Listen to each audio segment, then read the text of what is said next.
For the latest top tips, reviews and advice, please subscribe below. Hello and welcome to Attwoolls Outdoors with me, Mike. Today I'm doing a bit of a pitching video showing you how to pitch your Outwell Sunhill model. So with me here today, I'm actually going to pitch the 3, but the same principle would be for the 5, just the fact it would be obviously a little bit bigger. So first thing I'd probably recommend is if you have got a footprint, just lay the footprint down first. Keeps the base of the tent clean and dry, and also protects it against sort of stones and that sort of stuff. But once the footprint's down, it's crucial that obviously you cover it up completely. Just that way you don't have any water kind of going off the tent and then sort of going directly into it as such. What we'll do here is we'll just unravel the tent, position it as we kind of see fit, and then just peg and pump it up, and we're good to go. So first thing we'll do is let's find the back of the tent, which I've got here, position it accordingly so we've got a nice location.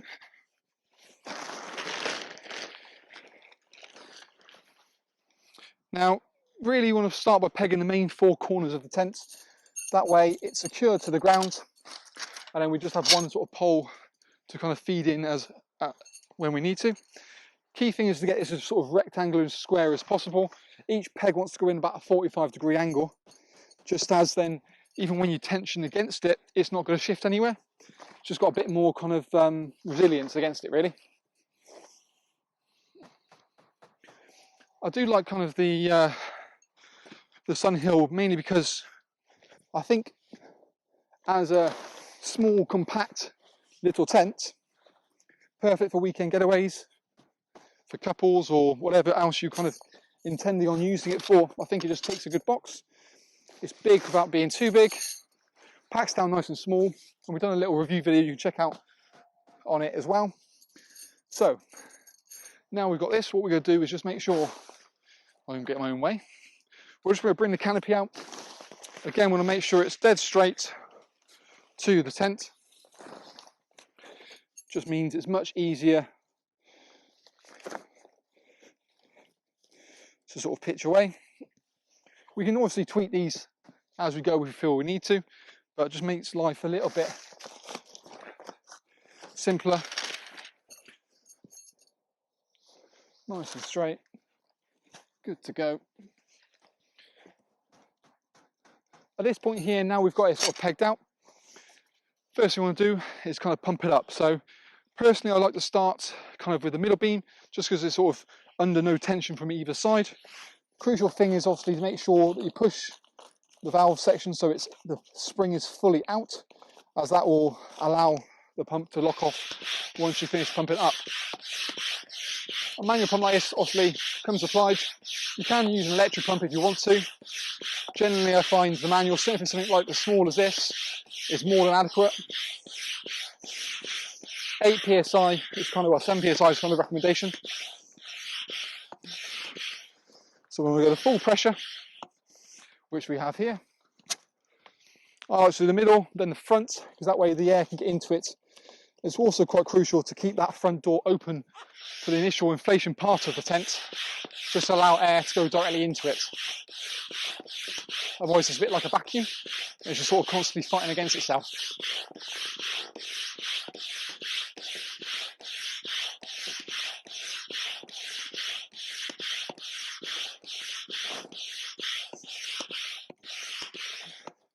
It may need a little bit of hand just getting up in position.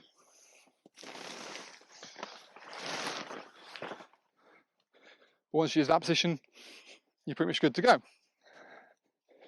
Last but not least, the back beam.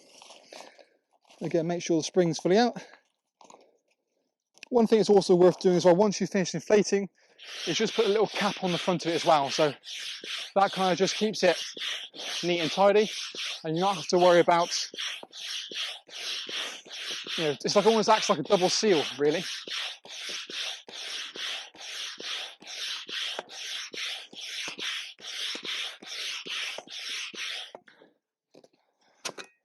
Perfect. Now what we'll do is we'll just feed that pole in, just because it's not under tension from anywhere. It's just a nice simple kind of fiberglass pole. Doesn't matter which way you go in from it.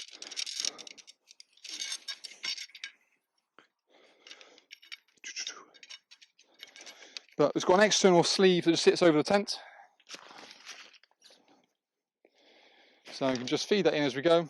Sometimes you've got a second pair of hands, makes life a bit easier. You want to make sure the poles are sort of fully pushed through. Try and get a bit of an equal split of where it sits in the front. Pop the pin in the base of the pole. And then once you just push the tension across and feed it directly through. I like to sort of stand it up like this, because then the weight's not, and the strain is not on you. You want to make sure the elasticated part, well, the webbing strap on the side is as maximum, so you've got the most amount of, well, sort of least amount of tension on it, and then once it's all connected in, you can go in from there. With the pole itself, you've got these special guide points, so you want to velcro that around it, because that helps to give it additional stability in sort of windy weather. And it means when you're actually guying and tensioning that point itself, you're pulling both the fabric and the pole in together. I recommend this point actually zipping up the front door, because then you're not going to over tension the front door itself.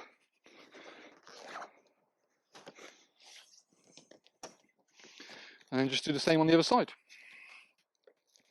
So as you can see, it's quite a nice easy tent, perfect for weekends to pitch, because really all we have to worry about now is guying out. We have got like a separate review video talking about the ins and outs of it and every little feature, so you can always check that out as well. We'll also do this video in a sped up version with no talking, just to give you a better idea of, you know, how you go about pitching it. It's the same, save you listen to me waffle on for however long. So I want to peg directly straight. I personally like to do the front and back first before doing the sides. I just find it gets the torsion in the roof a lot nicer.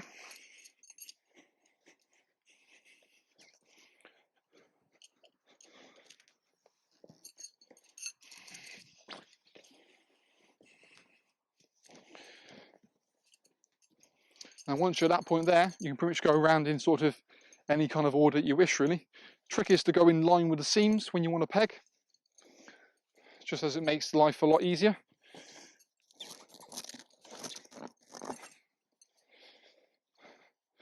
And then it means it's all pulling in the right direction.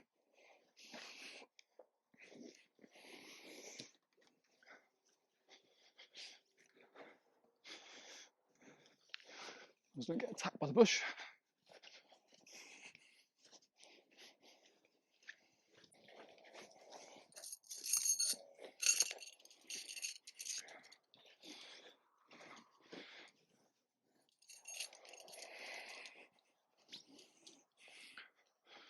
But in a nutshell, that's it. Good, easy, simple to pitch. As you can see, it didn't take much more than sort of 7-8 minutes, something like that. Not about a timer, but nice and easy to go. And now we'll move on to how you're going to pack away your tent. Now we're on to packing away the Sunhill. So to start with, what we're going to do is basically open up the front door so we can get any internal air out of the way. That way it just means that it just helps to manage airflow, and you'll thank me later, trust me. Now what we're going to do is basically undo kind of the guide points around the outside, just leaving the main 4 pegging points in place. So i.e. the front 2 and then the back 2. Apart from that, everything else can more than happily kind of just come out.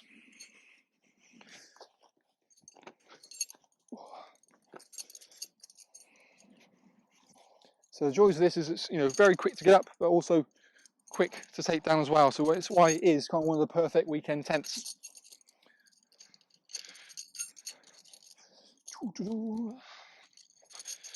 Okay, okay. Now we've done that, we're going to take the front pole out. So we'll undo the Velcro, take the clips off, and take that nice and neatly out. Again, it's almost worth slackening off that bottom part just because it'll make your life a lot easier when you come to pitch it next time around.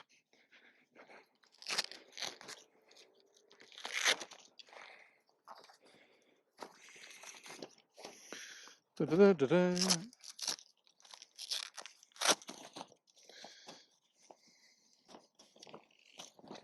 Cool.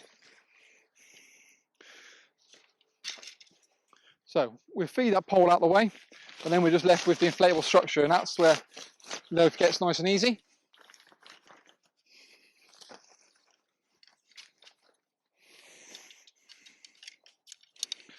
So put that pole away back into its pole bag, and then from here we're just going to deflate the beams from the back towards the front. What this is achieving is pushing all that internal air straight out that front door.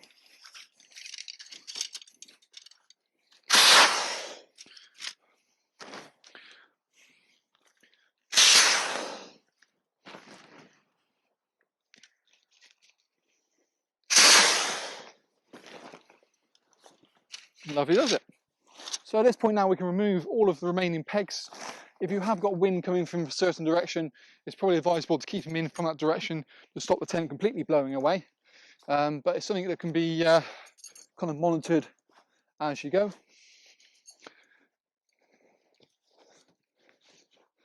Now, because also the valves are all located on this left-hand side, we're going to sort of fold and roll towards that side, again, to help the air escape rather than go to a dead end.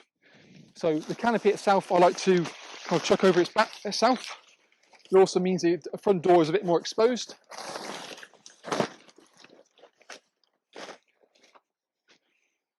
And then what we can then do is fold it in about a bag-shaped width, or if need be, use the poles as a guide from this side over to that, because the valves are all located on that side itself. With each fold, I recommend giving it a little press down to get any external air out. Again, ideally start from the back and work your way towards the front. Just as it helps to get any external air out of it.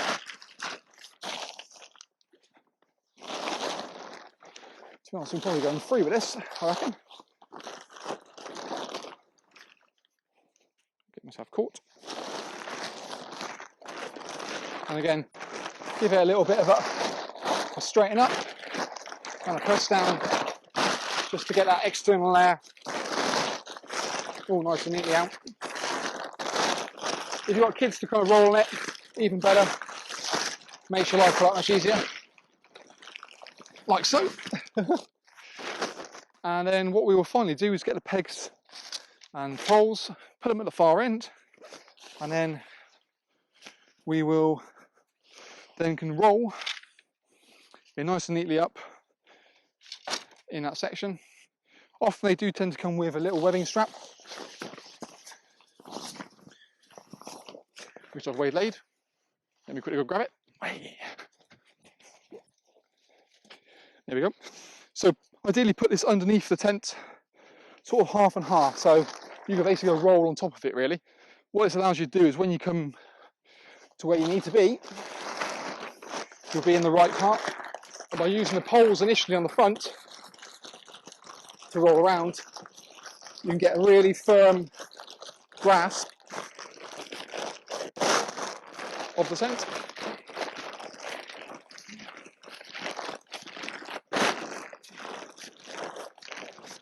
We're sort of rolling all that external air out that front door and then nicely over to our clip points with fig tension.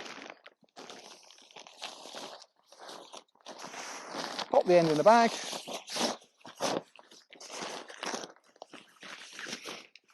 And the job's a good one. Nice, simple, easy to pitch and pack away. And that's how you go about with the Sunhill. For more information, of course, feel free to check the link below this video. And any more questions or reviews, have a look at our review video as well. But pretty much that is everything you need to worry. Enjoy your weekend.